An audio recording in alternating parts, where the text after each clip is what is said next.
Bismillahirrahmanirrahim. Dear students, the topic of our today's discussion is functions and methods of health education. The learning objectives of today's lecture include health education definition. Then we will describe the aims and objectives of health education. Then functions of health education will be described in detail.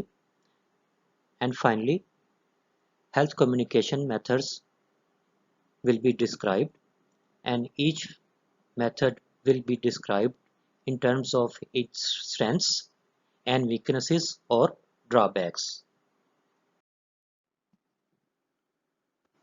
Dear students, kindly do remember that health communication is often used synonymously with health education. First of all, we will describe the definition of health education. Basically, health education is a process that informs, motivates, and helps people to adopt and maintain healthy practices and lifestyles. It advocates environmental changes as needed to facilitate this goal and conducts professional training and research to the same end. Health education was declared as one of the 8 essential components of primary health care in 1978 at the Alma Ata Conference. The modern concept of health education emphasizes on health behavior and related actions of people. Now we will describe the aims and objectives of health education. Aims and objectives of health education are as follows. Number 1, to encourage people to adopt and sustain health promoting lifestyles and practices. Number 2, to promote the proper use of health services available to them. Number 3, to arouse interest, provide new knowledge, improve skills, and change attitudes in making rational decisions to solve their own problems. Number 4, to stimulate individual and community self-reliance and participation to achieve health development through individual and community involvement at every step from identifying problems to solving them. Dear students, now we will describe the different functions of health education, or also known as health communication. First of all is information. The primary function of health communication is to provide scientific knowledge or information to people about health problems and how to maintain and promote health. Second is education. Health education can help to increase knowledge. Knowledge in turn determines our attitudes, and attitudes they determine our behaviors. Next comes the persuasion. It is a conscious attempt by one individual to change or influence the general beliefs, understanding, values, and behavior of another individual or group of individuals in some desired way. It is basically the art of winning friends and influencing people. Persuasion can change lifestyle and modify the risk factors of particular disease. One of the functions of health communication is motivation. Motivation. It is the power that drives a person from within to act. Goals of health communication is to motivate the individuals to translate the health information into personal behavior and lifestyles for their own interest. This motivation basically includes different stages, which includes stage of awareness, then interest, then evaluation, and finally the decision making. Health communication assists the individuals in passing from the state of awareness and interest to the final stage of decision making and also the adoption of a new idea. Remember, motivation may not be long lasting and it may diminish with the lapse of time. Another function of health communication is counseling.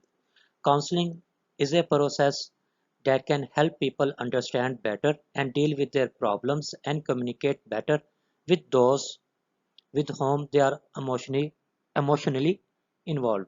A good counselor should be able to show the following characteristics: communicate the information, he should be able to gain the trust of the people, he should listen sympathetically to people who are anxious, distressed, and possibly hostile.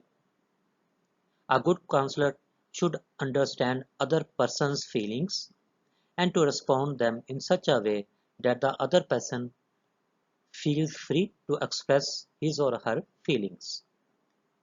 He should be able to help people in reducing or resolving their problems.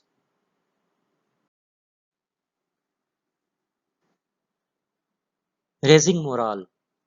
It is basically the capacity of a group of people or team to pull together persistently or consistently. Health development. Judicial use of communication media can contribute to health development by helping to diffuse knowledge and preparing the people for the roles expected of them. Health organization. Communication is an important dimension of health organization. Within an organization, communication can be in both vertical direction and also in horizontal direction. Dear students, now we will describe in detail the different methods of health communication. Health communication methods are of individual approach, group approach, and mass approach. Individual approach methods include personal contact, home visits, personal letters, while the methods of group approach include lectures, demonstrations, and discussion methods.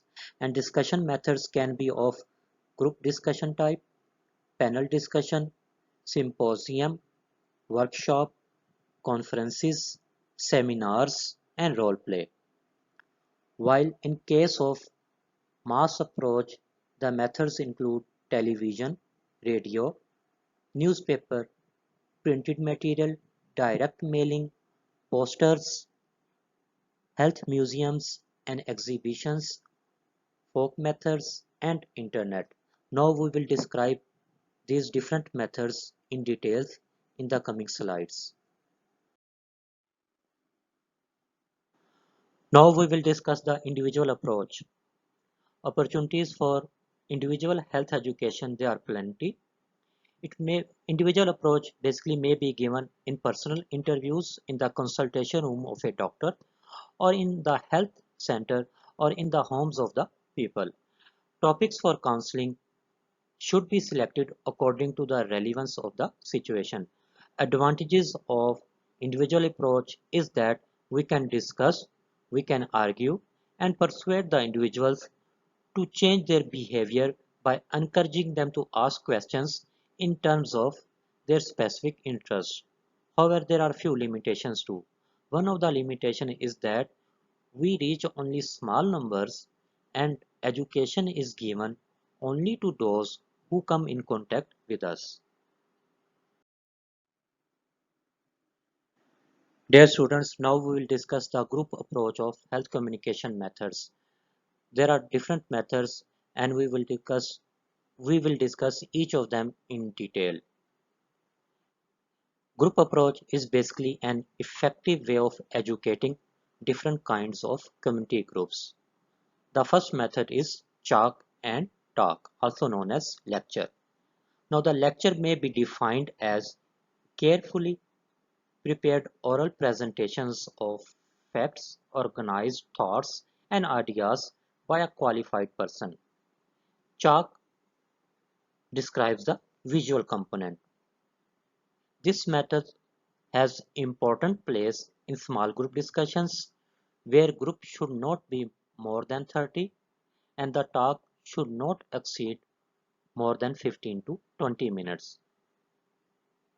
This method can be made more effective by combining with suitable audio-visual aids like flip charts, exhibits, films, and charts, etc.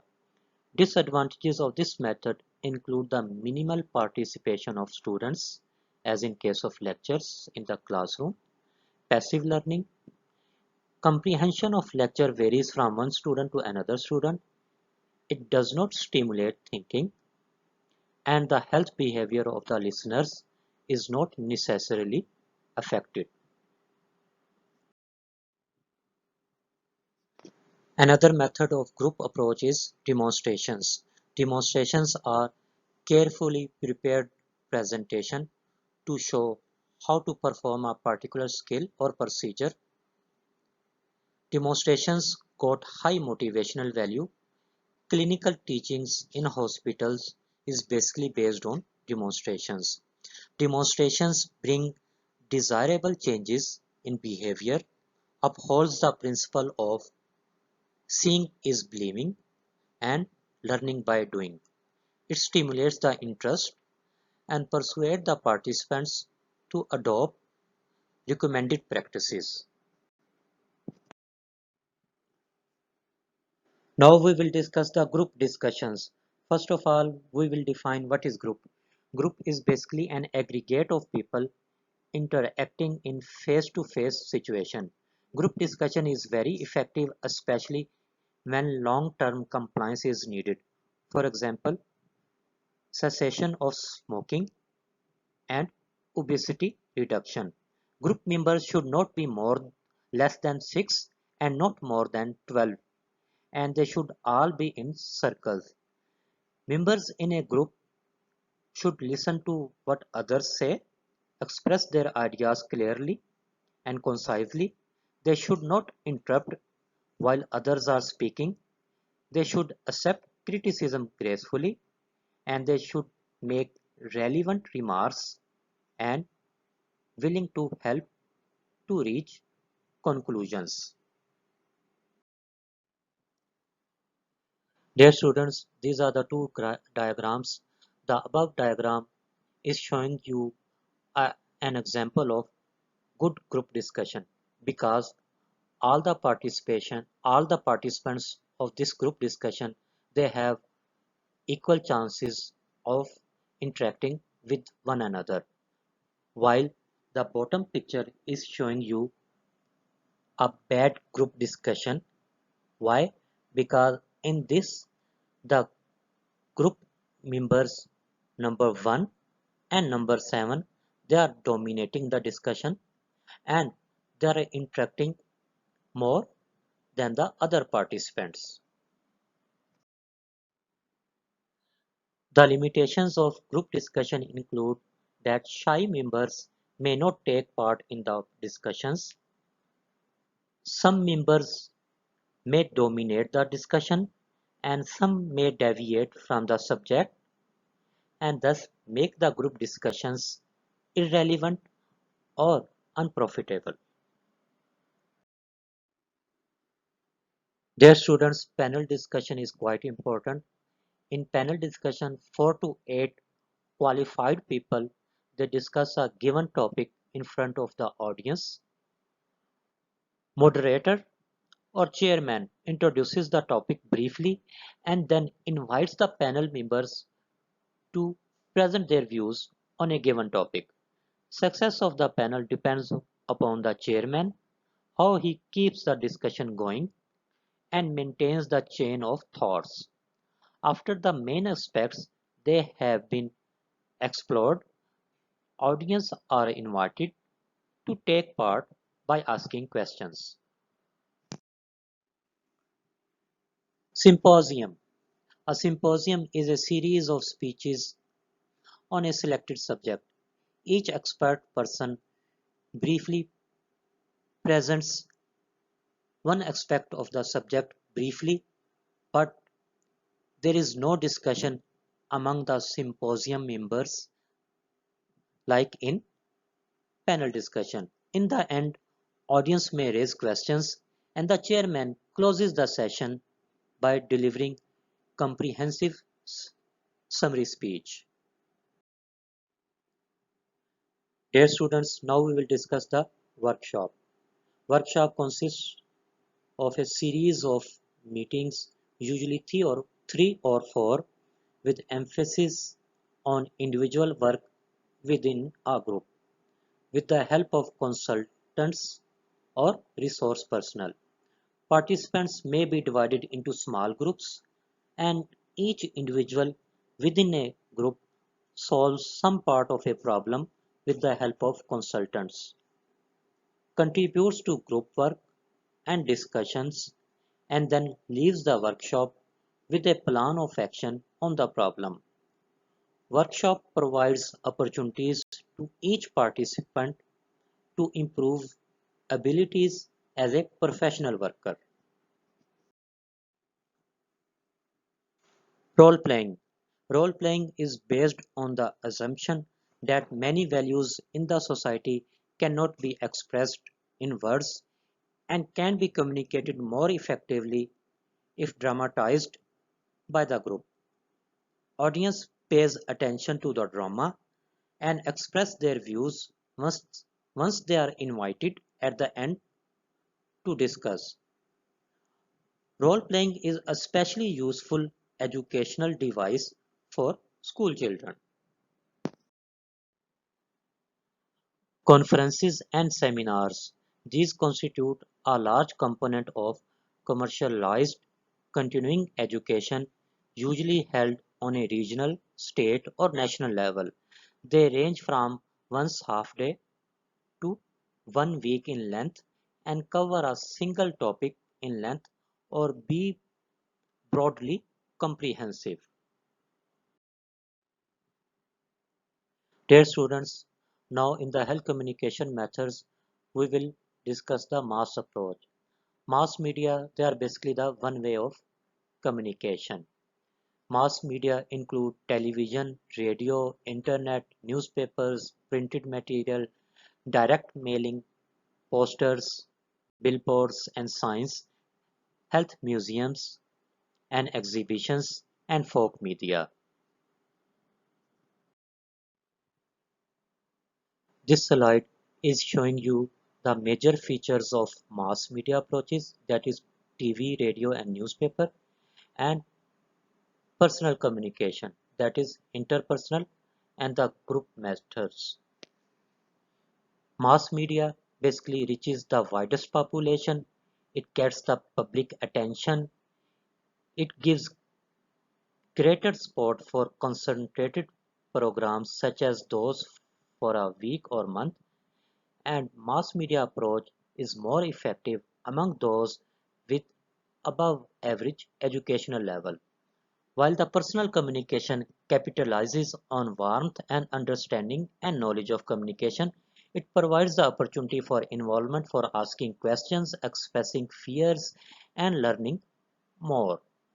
It can get the people to make changes in personal habits more readily when discussion presents reasonable explanations for these changes, and personal communication is more influential with average and below average educational level. Dear students, this concludes our today's lecture. Thank you very much.